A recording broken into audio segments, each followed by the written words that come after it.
I came here to tell you that our cities are sick, and we need to do something about that. Think about a city as a living thing. It exists to provide housing for people in communities.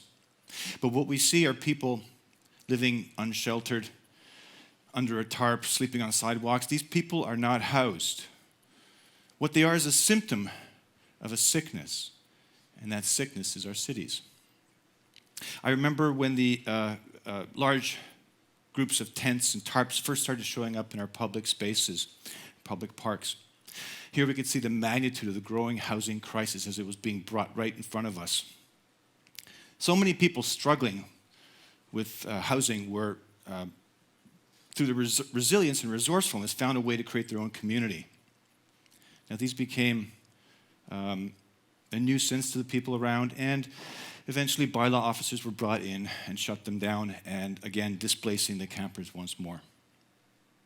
We have effectively banished the needy from the housed community. The most vulnerable in our society have been set to wander outside of our housed community.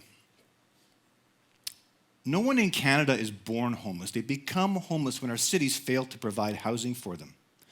Housing as a right has become housing as a commodity, leading to unaffordability in housing. And unaffordability is the one thing that unifies the unhoused community.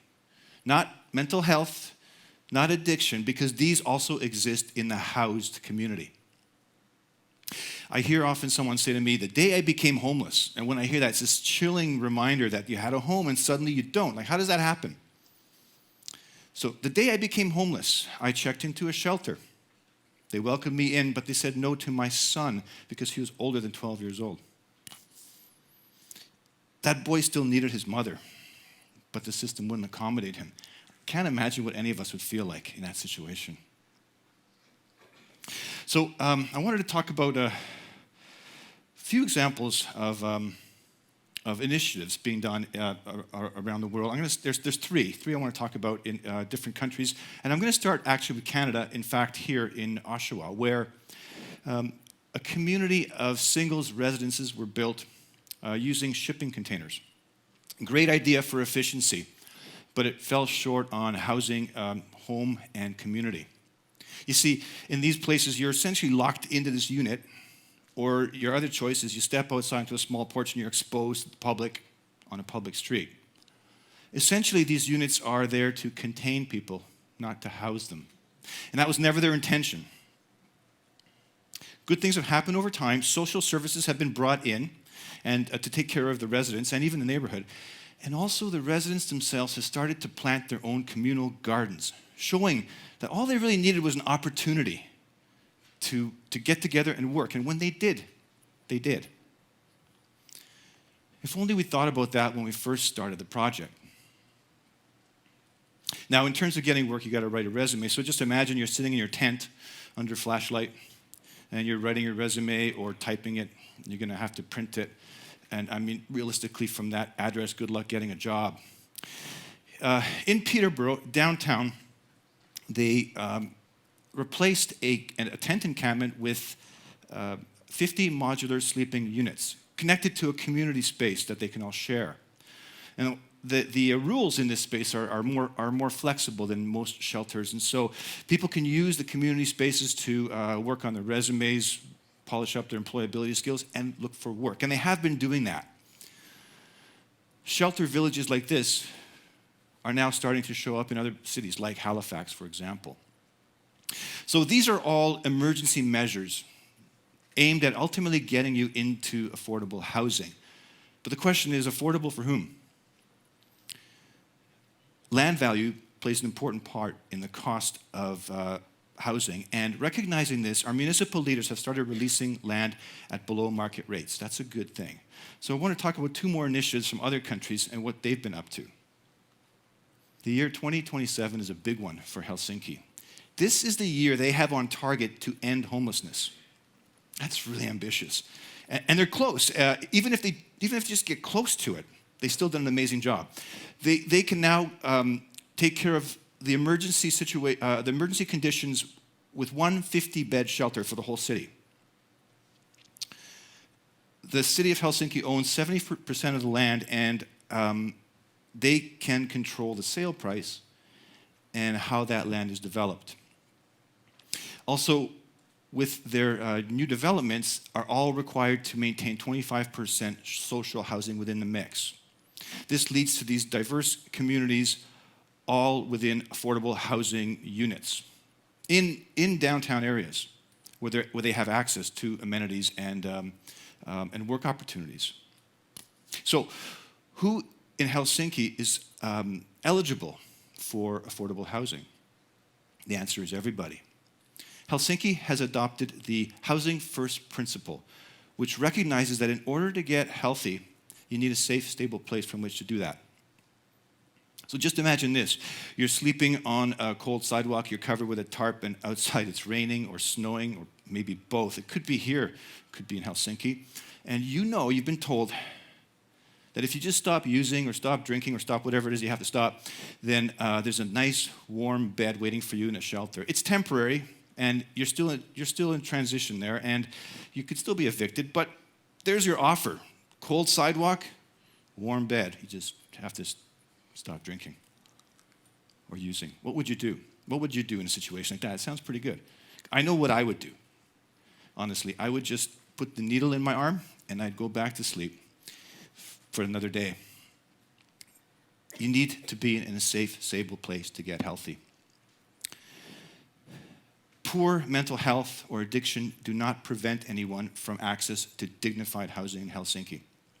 People bypass shelters and transitional housing sooner, and they can work towards rehabilitation. That's if they need it, because not everyone does.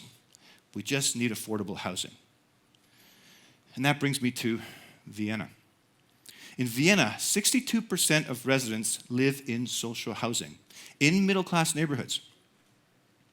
In fact, social housing is not just there for those with a weak socioeconomic background. It's intended for everyone. So that could be the music teacher who has a degree or maybe several degrees, and she has to sleep in her car because she can't afford her rent. That's right here in Durham. Or a retired professional who had a practice, dedicated his life to his work, closed down the practice, didn't have any savings, also cannot afford to live in this city, in the Durham region. Not so much in Vienna.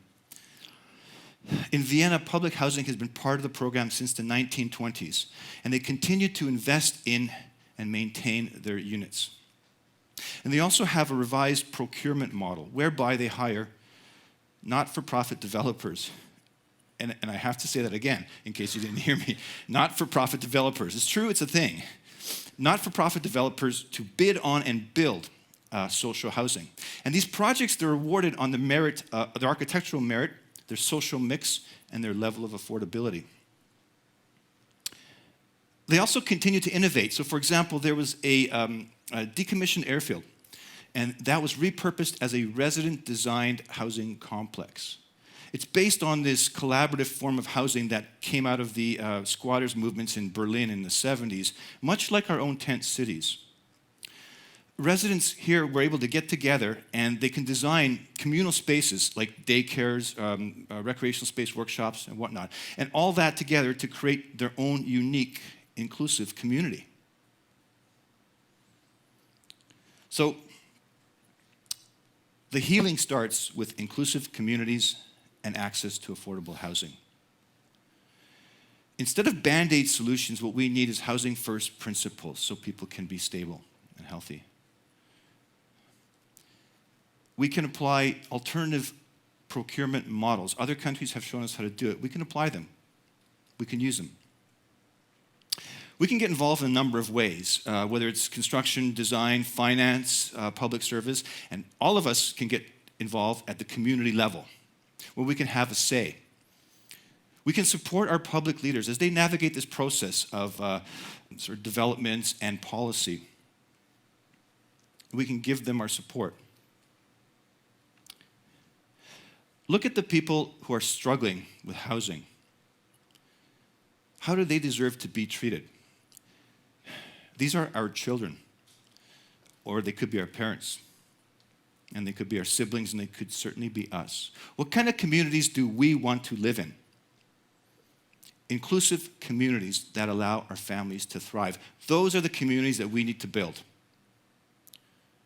If we accept that housing is a right and not just a commodity, then we need to develop our cities to provide affordable housing for everyone.